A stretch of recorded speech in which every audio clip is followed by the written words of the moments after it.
outlive this. Not marble, nor the gilded monuments of princes shall outlive this powerful rhyme. William Shakespeare, the third child of John and Mary Shakespeare, was born in this house in Stratford-upon-Avon in 1564.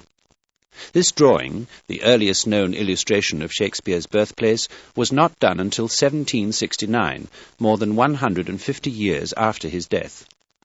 Little interest had been taken in Shakespeare's life in the years following his death, and the first full-length biography did not appear until 1709. 1564, April the 26th. Guleelmus Filius Johannes Shakespeare. This entry in Latin in the Stratford Parish Register records the date on which William Shakespeare was christened. Much of what is known today of Shakespeare's life stems from research by modern scholars into the official records and legal documents of the period. At the time Shakespeare was born, 9 out of 10 Englishmen still lived in the country. Stratford-upon-Avon was a small market town with a population of some 2,000 people during the Elizabethan Age. This photograph shows the Guildhall in Stratford, where Shakespeare's father attended council meetings as an alderman. The poet's father was a prosperous glover and tanner. His mother was the daughter of a land-owning family. It is likely that Shakespeare attended this grammar school situated above the Guildhall. Here he would have studied Latin and learned to read the Bible, which had only recently been translated into English. Then the whining schoolboy, with his satchel and shining morning face, creeping like snail unwillingly to school. In 1582, Shakespeare, then 18, married Anne Hathaway, 8 years his senior, the daughter of a farmer who lived in this cottage in the nearby village of Shottery. The first of their 3 children, Susanna, was born in 1583, and the twins, Hamnet and Judith, were born in 1585. Little is known of Shakespeare's life in the years just after his marriage, but sometime in the late 1580s, Shakespeare left Stratford for London. He would have begun his journey by crossing Clopton Bridge over the River Avon. Several explanations have been put forward for the young poet's departure from Stratford. One legend has it that Sir Thomas Lucy of Charlecote forced the young poet to fly his native country because he had poached deer and rabbits from Charlecote Park. Sir Thomas may even have prosecuted Shakespeare. In revenge, Shakespeare is said to have written a ballad about Sir Thomas, which was so very bitter that the poet was forced to leave Stratford. Another explanation is that Shakespeare joined a group of travelling players who passed through Stratford. It was common during the period for groups of actors to tour the country, performing on wooden trestles wherever they could assemble an audience. The first known reference to Shakespeare in London was made by the playwright and pamphleteer Robert Greene, who is seen in this woodcut. As early as 1592, Greene referred to Shakespeare as an upstart crow, and, in his own conceit, the only shake scene in a country. London Bridge and the River Thames must have been an impressive sight for Shakespeare when he arrived in the city. Already, London had a population of some 200,000, and the city had an air of excitement and variety to be found nowhere else in England. The commercial centre of England, London, was, as a writer of the day observed, a mighty city of business, and the most important in the whole kingdom. Most of the inhabitants are employed in buying and selling merchandise, and trading in almost every corner of the world, since the river is most useful and convenient for this purpose. London was also a leading centre for the arts. Music was enormously popular in the Elizabethan Age, and musicians and minstrels were to be found in all parts of the city. As an aspiring actor and playwright, Shakespeare could hardly have chosen a better time to come to London.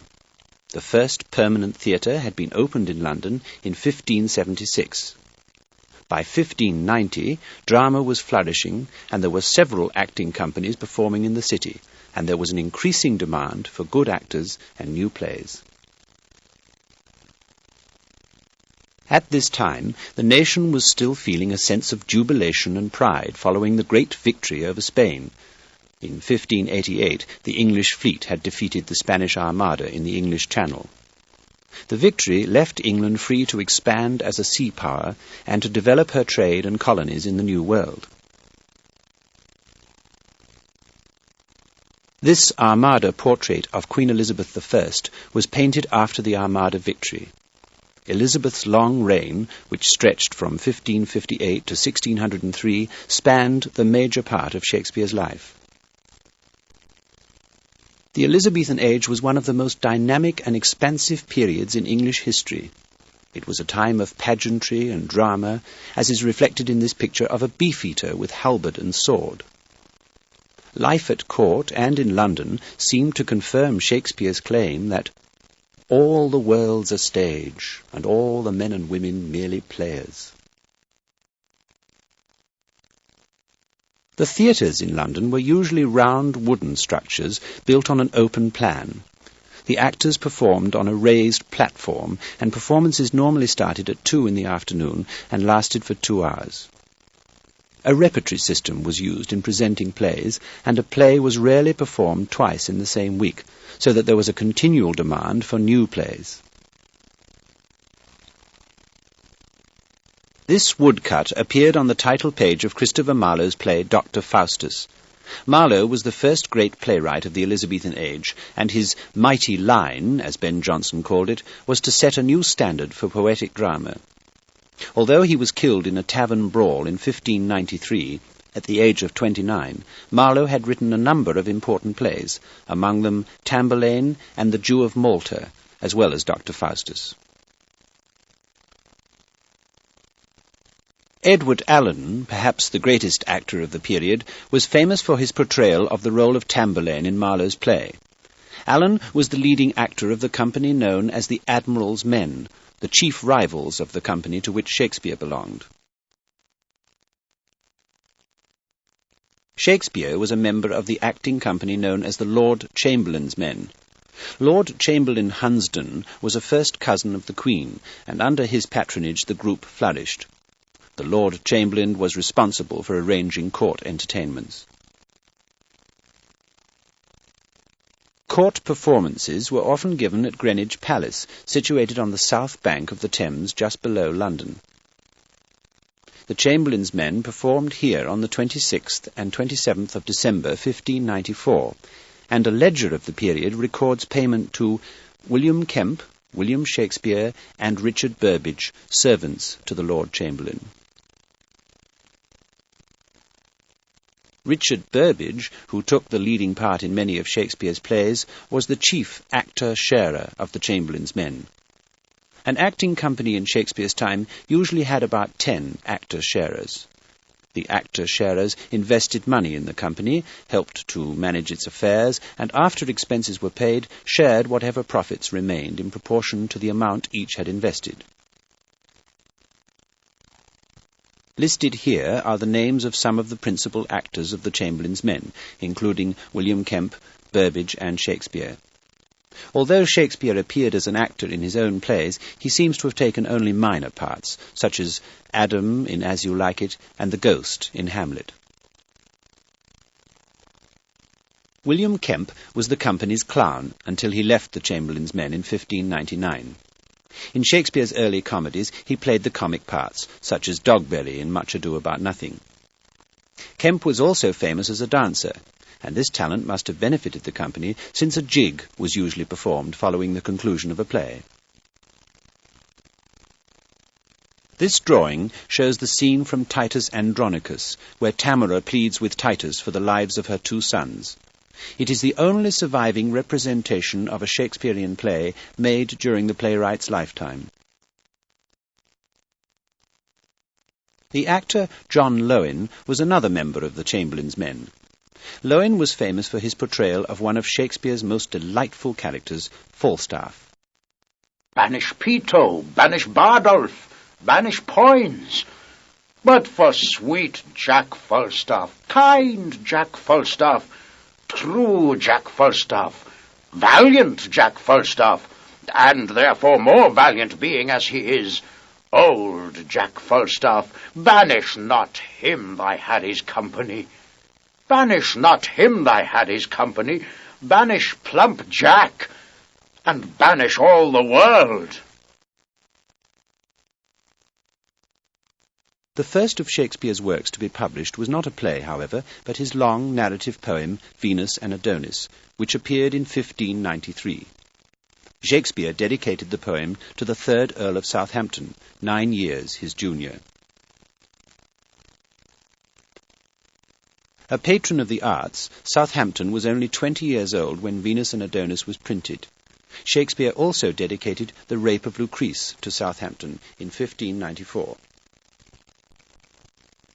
The first of Shakespeare's plays to be printed with his name on the title page was Love's Labour's Lost, which appeared in 1598. It was not the general practice for playwrights to have their works published. Usually an acting company jealously guarded its manuscripts in order to prevent other companies from giving performances of its plays.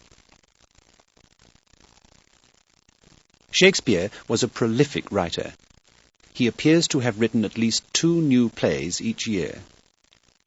11 of his plays are mentioned in a commentary on the English theatre by Francis Meres, published as early as 1598. The plays listed include A Midsummer Night's Dream, Romeo and Juliet, The Merchant of Venice, and King John. Meres singles Shakespeare out as England's greatest playwright. As Plautus and Seneca are accounted the best for comedy and tragedy among the Latins, so Shakespeare among the English is the most excellent in both kinds for the stage. In 1596, this coat of arms was granted to Shakespeare's father. The grant entitled the family to call themselves gentlemen, and gave them some standing in Elizabethan society. Earlier in the same year, however, the playwright had suffered a deep personal sorrow when his only son, Hamnet, died. The playwright's grief found expression in these lines from King John, where Constance laments the loss of her son Arthur. O Lord, my boy, my Arthur, my fair son, my life, my joy, my food, my all the world. In 1597, the year following Hamlet's death, Shakespeare purchased New Place near the Guildhall in Stratford for the then large sum of £60. This is the house that Shakespeare would retire to in his prosperous later years. A song from The Winter's Tale describes the leisurely pace of travel in Shakespeare's time. Jog on the footpathway, and merrily hent the stile, a merry heart goes over day, your sad tire's in a mile.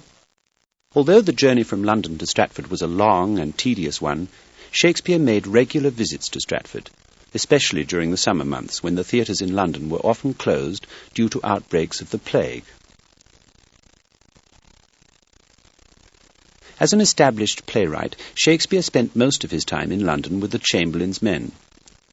Early in 1599, the company moved to a new theatre on the Bankside. This was the famous Globe. The members of the company had, in fact, torn down their old playhouse, carried what they could to the new site, and there erected a new playhouse with the said timber and wood. Shakespeare's Henry V was probably the first play to be performed at the Globe. Conscious of the difficulty of representing distant lands and great events even in this new theatre, Shakespeare introduced the play with a chorus. Can this cockpit hold the vasty fields of France? Or may we cram within this wooden O the very casks that did affright the air at Agincourt? Elizabethan acting was often characterized by extravagant gestures. In his later plays, Shakespeare demanded a more natural approach to acting. Hamlet's speech to the players indicates Shakespeare's dislike of the histrionic style of acting. Speak the speech, I pray you, as I pronounced it to you, trippingly on the tongue. Nor do not saw the air too much with your hand thus, but use all gently. Although Shakespeare sought a more natural style of acting, he did not lessen the dramatic action of his plays. In the famous duelling scene in Hamlet, where Laertes' rapier has been tipped with poison, Shakespeare's stage directions read, Laertes wounds Hamlet, then, in scuffling, they change rapiers, and Hamlet wounds Laertes. For drama, the actual events of the Elizabethan age often rivaled the efforts of its playwrights. In 1588, Robert Devereux, 2nd Earl of Essex, became the Queen's favourite. Sent to quell a rebellion in Ireland, Essex disobeyed orders and returned home without permission. In disgrace, he and his followers plotted an uprising against the Queen. This uprising in 1601 was a total failure. Essex was captured, tried for treason, and executed. The Chamberlain's men were indirectly implicated in the plot. On the day before the uprising, in the hope of winning popular support, Essex's followers had bribed the Chamberlain's men to perform Richard II, a play about the deposing and killing of a monarch. Fortunately, no action was taken against the acting company.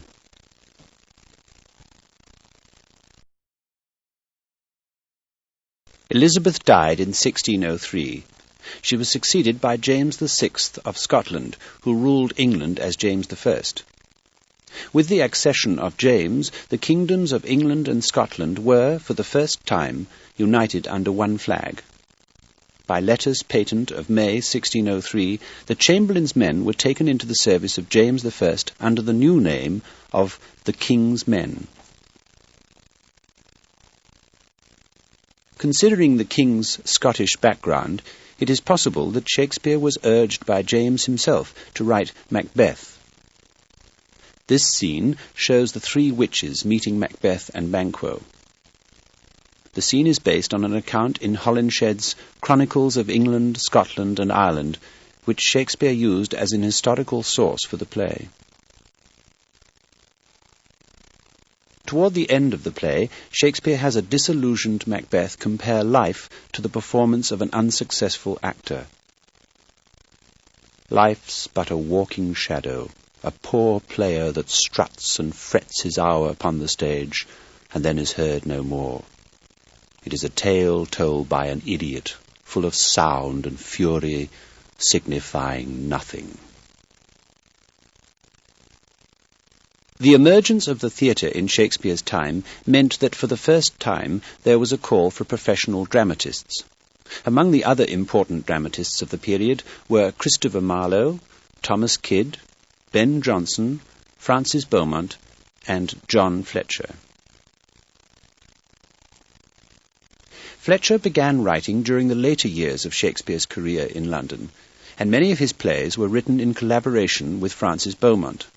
Fletcher also collaborated with Shakespeare, and it is likely that Fletcher wrote most of Henry VIII. Shakespeare's friend and rival, Ben Jonson, was the second most important playwright of the period. Jonson wrote chiefly for the rival acting group, the Admiral's Men. He was particularly successful at a new and more realistic type of comedy. Jonson's poem, To the Memory of William Shakespeare, was included in the first edition of Shakespeare's collected plays, which was not published until 1623, 7 years after Shakespeare's death. This is the title page of the first edition, known as the First Folio edition. The plays were edited by two fellow actors and friends of Shakespeare, John Hemming and Henry Cordell. Of the 36 plays published in this edition, 18 were previously unpublished. In the catalogue to the First Folio, the plays were listed in 3 groups: comedies, histories, and tragedies. Shakespeare died on the 23rd of April, 1616. He was buried in the chancel of the Church of the Holy Trinity in Stratford. The lines on his tombstone are attributed to Shakespeare by local tradition. Good friend, for Jesus' sake forbear to dig the dust enclosed here. Blessed be ye man, yet spares these stones, and cursed be he, yet moves my bones.